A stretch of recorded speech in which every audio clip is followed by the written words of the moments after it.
효경의 두 번째 장은 여기 보시다시피 천자장입니다.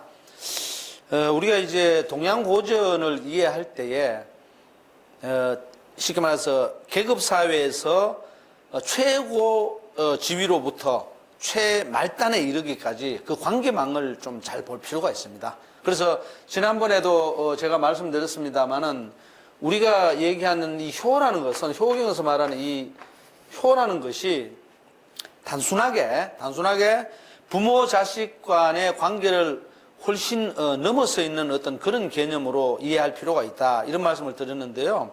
이 천자, 여기서 오늘 다루는 두 번째 장인 이 천자로부터 쉽게 말해가지고 서민에 이르기까지, 이게 나중에 내려가면 서인이 있단 말입니다. 우리 흔히 말하는 서민. 그러니까 천자는 오늘날 따지면 이것은 최고 지도자예요. 최고 지도자. 최고 지도자니까 민주주의 사회에서 누구겠어요? 뭐 좀 비유하자면 뭐 대통령도 될 수 있고, 대통령이라든가 뭐 수상이라든가, 그죠? 이런 방식으로 이제 고민할 수가 있겠죠. 물론 천자하고 이 대통령이나 수상, 민주주의 사회의 대통령이나 수상이나 이런 사람들하고는 정치 시스템 자체가 완전히 다르기 때문에 비유하기가 굉장히 힘든 차원이 있어요. 그러나 굳이 계급 계층이라는 것들을 우리가 가정해 놓고 이렇게 비유한다면 이렇게 볼 수 있겠죠. 그 다음에 서민이라는 것은 뭡니까? 오늘날 흔히 말하는 일반 시민들로 보면 되겠죠. 옛날에는 백성이겠지만, 이렇게 놓고서 볼 때에 과연 이 효라는 것이 기본적으로는 부모와 자식 사이에 이루어지는 예의 범절, 그건 덕목, 이렇게 볼 수 있어요. 그렇지만 효경의 두 번째 장이 천자장으로 되어 있는데, 이 천자장에서 얘기하는 천자의 효라는 것이 과연 어떤 양태를 띠고 있느냐, 이 부분을 봐야 돼요. 그렇기 때문에 제가 끊임없이 뭐냐면 천자의 최고 지도자의 효라는 것이 최고 지도자가 가져야 될 흔히 말해서 덕목이란 말입니다. 다른 말로 하면 도덕이다 이 말이죠. 그러면 저 사람이 가져야 될 덕목이나 도덕은 다른 얘기로 하면 뭐냐? 이 사람이 당연히 뭡니까? 마땅히 해야 할 일이다 이 말이지. 이 해야 할 일이 뭐겠어요? 이게 다른 게 아니라 본분이라는 거죠. 본분이라는 겁니다. 이 부분을 이제 효경의 기록을 통해서 우리가 현대적으로 다시 한번 살펴보자 이 말이죠. 자, 한번 읽어보고 난 다음에 보겠습니다. 자왈 애친자 불감오의인 경친자 불감만어인. 이게 무슨 소리냐면 공자께서 말씀하셨습니다. 공자께서 뭐라고 얘기했느냐? 애친자. 그러니까 애친이니까 사랑할 애자. 친자는 부모님 친자잖아요. 그죠? 부모님을 사랑하고, 사랑할 애자는 아낄 애자도 돼요. 부모님을 사랑하고 아끼는 사람은, 그래, 자식으로서 부모님을 내가 사랑해. 그런 사람은 어떠냐? 불감오어인. 다른 사람, 인자는 다른 사람이에요. 다른 사람에게 뭘 감히 미워할 수 없어요. 남을, 내가 부모님을 사랑하는데 그런 마음을 가진 사람이 나 이외에 다른 사람을 함부로 미워한다? 있을 수 없습니다. 그러지 않는다는 거죠, 대체로. 그 다음에 경친자, 부모님을 공경하는 사람은 감히 남을 뭡니까? 만자라는 것은 함부로 대할 수 없다 이 말입니다. 다른 사람에 쉽게 말해 소홀히 대할 수 없다, 업신여길 수 없다, 가볍게 할 수 없다, 그런 말이죠. 그 다음에 두 번째 구절 볼까요? 두 번째 구절은 또 이어서 애경 진어 사친, 이 덕교 가어 백성 형우 사해, 이렇게 되어 있습니다. 이게 뭐냐 그러면 앞에서 얘기했던 애친이라 그랬잖아요. 그죠? 부모님을 사랑하고 공경한다 이거잖아요. 그죠? 사랑하고 공경하는 것이 사친, 부모님을 모실 때, 사자는 섬길 사자거든요. 부모님을 섬기는 데서 다해진다면은, 그러니까 내가 부모님을 섬길 때 온몸을 다 바쳐서 사랑하고 공경하는 그런 태도를 취한다면 어떻게 되느냐? 덕교, 그러한 사람의 도덕성이 잘 교육된다 이 말이죠. 가르쳐진다. 누구에게 가르쳐주냐? 가의 백성. 모든 사람에게 그 도덕성이 가르치는 것이 더해진다 이 말이거든. 그래서 어떻게 되느냐? 형우사회. 사회라는 것은 이 세상, 온 세상을 얘기합니다. 온 세상의 모범이 된다 이 말이죠. 요게 뭐냐? 개천자지 효라. 이게 뭐냐? 천자의 효예요. 그러면 과거에 최고 지도자인 천자가 해야 할 효라는 덕목, 그게 딱 나오잖아요. 이어서 여러분들 딱 글자를 보면 뭐가 많이 나오나요? 간단하잖아요. 그러니까 처음에는 이게 나오죠. 처음에는 여기 보시면은 애친, 그리고 경친 딱 나오잖아요. 그러니까 부모님을, 요 애친은 뭐냐 하면 요 애친은 부모님 사랑이에요. 부모 사랑이고, 경친은 부모님 공경이죠. 부모님에 대해서 사랑하고 공경하게 되면은 어떻게 되느냐? 사람을 미워하지 않고, 오자는 여기 악이 아니고 미워할 오자거든요. 사람을 미워하지 않고, 또 사람을 뭡니까? 함부로 가볍게 소홀히 업신여기지 않는다 이거죠. 이게 뭐냐 그러면은 천자로서, 최고 지도자로서 가져야 할 마음가짐이에요. 그래도 오늘날 여러분들 민주주의 사회가 됐음에도 불구하고 어떻습니까? 아니 뭐 부모님 사랑이나 공경은 그냥, 물론 부모님을 사랑하고 공경하는 사람이 우리 사회에도 아직 많습니다. 대부분의 사람들은 부모님을 사랑하고 형제 자매를 사랑하고 친구들을 사랑하고 우정을 나누고, 그죠? 평온하게 그래 잘 지내죠. 그러나 일부 몰지각한 사람들은 부모님은 사랑하는 것이 아니고 왜 날 낳으셨나요? 이렇게 하면서 부모님을 뭡니까? 마치 그냥 우스운 듯이 이렇게 본단 말이야. 거기서 무슨 공경이 삭돼요. 근데 그런 마음 자세를 가진 사람이 다른 사람에 대해서 공경심을 갖는다? 애정을 갖는다? 그럴 리가 없습니다. 그러니까 최고 지도자가 될 사람은 여기서 말하는 애경이라는 거, 이렇게 죽이죠? 애경이 있잖아요. 애경. 사랑하고 공경하는 마음을 누구보다도 먼저 갖고 있어야 돼요. 그래가지고 여기 보면 뭐가 나오느냐? 사친이라고 나오죠. 요거는 쉽게 말해서 부모님을 모실 때, 우리가 부모님 모신다 그러잖아. 모실 때.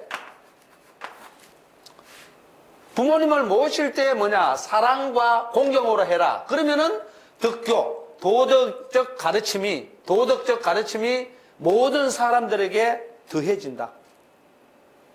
그래서 이 세상 자체가 뭡니까? 그러한 마음을 본받도록 해준다. 그 역할을 하는 것이 바로 여기 나오는 천자. 최고 지도자는 거죠. 최고 지도자. 이 사람이 할 일이 이거예요. 그러면 최고 지도자부터 뭘 해야 되나요? 옛날.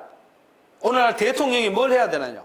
제일 먼저 어릴 때부터 부모님을 사랑하고 공경하는 마음 자세를 자기 가슴에 쫙 품고, 그리고 제대로 성숙한 인간이 되어서 지도력을, 흔히 말해서 리더십을 발휘해야 된다 이 말이죠. 그러니까 단순하게 내가 경쟁을 통해서 나는 능력이 있기 때문에 최고 지도자급으로 올라가야 돼, 대통령이 되어서 나는 뭔가 막 할 거야, 이런 생각을 하잖아요. 그거 이전에 뭡니까? 부모님 사랑과 부모님 공경을 마음에 체득한 자세를 먼저 갖춘 후에 지도급 인사로 성장하기 위한 다른 노력을 해야 되죠. 이게 인간이 안 되면 안 되는 거예요. 이해갑니까? 그러니까 이게 뭐냐? 천자가 갖추어야 할 효다 이 말이에요. 그럼 여기서 딱 보면 그러죠. 천자는 이렇게 되죠.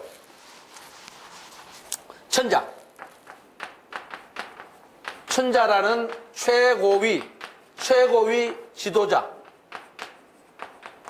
이 사람은 뭡니까? 이 사람이 갖는 효는 부모를, 요거란 말이에요. 부모를 사랑하고 공경하는 거야. 그래서 이 부모를 사랑하고 공경하는 마음이 어디로 갑니까? 여기 보면 백성으로 가죠. 그죠? 그러니까 모든 사람에게로 확대된단 말입니다. 효가. 단순 부모 자식이 아니라. 그러니까 천자는 이미 뭡니까? 천자는 모든 사람의 아버지다. 이렇게 되는 거예요. 그러니까 천자와 백성이 있으면 이 관계가 어떻게 되냐면 천자는 부모와 같은 위치에 놓이게 되고 백성은 자식과 같은 위치에 놓이게 되는 거예요. 그래서 천자의 효는 단순하게 사적으로 개인적으로 부모 자식 간의 관계가 아니고 이미 강력한 뭘 띠나요? 사회성을 띠죠. 공적이란 말입니다. 여러분들 천자는 최고 지도자는 오늘날로 따지면 대통령이나 국무총리 같은 수상 같은 이런 사람들은요 개인이 아닙니다. 물론 민주주의 사회에서 개인의 권리와 의무가 대단히 중요하기 때문에 대통령이라고 할지라도 개인이죠 물론. 그러나 대통령이라는 이름을 붙여주는 순간, 여기서 말하는 천자라는 이름을 붙여주는 순간 이 사람은 뭐냐? 개인으로서의 부모가 아니에요. 개인으로서의 자식도 아니고요. 하늘의 자식이잖아요. 하늘의 자식이는 뭐냐? 가장 강력한 사회성을 띤 공적인 인간이에요. 그러니까 천자의 효는 뭡니까? 반드시 천자의 효가 가는 것은 마지막에 보면 형우사해라고 되어 있잖아요. 이건 뭐냐면 사해는 온 세상이거든요. 온 세상의 모범이 돼야 돼요. 형자가 요거 모범이라는 소리예요. 본보기가 돼야 돼요. 무서운 겁니다. 그래서 여러분들 공적인 역할을 담당한 사람들은 대부분 뭐가 돼야 되냐? 본이 돼야 돼요. 본보기가 돼야 된다. 모범이 돼야 된다고요. 그래서 사적 영역과 공적 영역을 나눌 때에 공적 영역이 갖는 책임감이, 책무성이 그렇게 무거워지는 겁니다. 무슨 말인지 이해 가시죠? 마지막 구절을 보면 보형의 운, 일인 유경, 조민 외진이라. 그러면 보형이라는 것은 서경이라는 책의 편명입니다. 서경 주서의 보형편인데 그 보형에 뭐라고 되어 있느냐? 한 사람, 일인 유경이라 그랬잖아요. 그러면 한 사람에게 뭐가 있어요? 좋은 일, 경사잖아요. 좋은 일이 있는 것이 조민 외지라 이랬잖아요. 모든 백성들이 그것을 따라서 모인다, 의존한다 이겁니다. 그 옛날에는 모든 것이 1인이 누구예요? 이 1인이 천자죠. 이것은 천자입니다. 최고 지도자죠. 이 사람에게 뭡니까? 우리말 오늘날 말해서 경사라고 얘기하지만 이 경이라는 것은 선한 것, 좋은 것, 훌륭한 것 이런 거거든요. 이런 것이 있을 때 모든 사람들은 뭐냐? 이 사람을 향해서 모이는 거예요. 그래서 여러분들 그런 말이 있죠. 북극성이 이렇게 있으면 북극성에 이렇게 별이 하나 이렇게 있단 말입니다. 그러면은 수많은 별들이 뭡니까? 이 북극성을 향해서 보이고 딱 이렇게 시간 모이거나 북극성을 중심으로 돌거나 그렇게 되는 거죠. 움직이잖아요. 이게 뭐냐? 천자에 해당되는 거예요. 그래서 최고 지도자가 갖는 위력이라는 것은 어떤 공동체의 집단의 무게 중심을 잡아주는 역할을 해요. 그래서 그걸 쳐다보면서 이 세상이 아름답게 되기를, 그리고 개개인으로서의 사람들이 잘 살 수 있기를 기대하는 거죠. 그래서 여러분들 사실은 옛날에는 이 천자를 이걸 하늘이 내려주는 거죠. 하늘의 자식이니까. 이 천자를 오늘날 같으면 대통령을 선출하는 것, 이 문제가 한 나라의 운명을 거의 결정할 만한 최고의 사건이 되는 거죠. 그래서 여러분들 천자의 효를 제대로 이해하려고 그러면 애라는 말, 이게 나왔죠, 그죠? 사랑한다는 말, 그 다음에 경이라는 말, 공경이라는 말, 이것이 어디로 가느냐? 부모를 섬기는, 개인으로서의 부모를 섬기는 이 차원에서 다시 뭡니까? 모든 백성에게 확대되는 양식으로 가서, 그리고 이것이 또다시 어떻게 됩니까? 전 세계, 온 세상의 하나의 모범이 되는 역할로 나아가도록 만들어주는데 기여하는 사람. 그 사람의 본분이 천자의 효인 거예요. 아시겠습니까?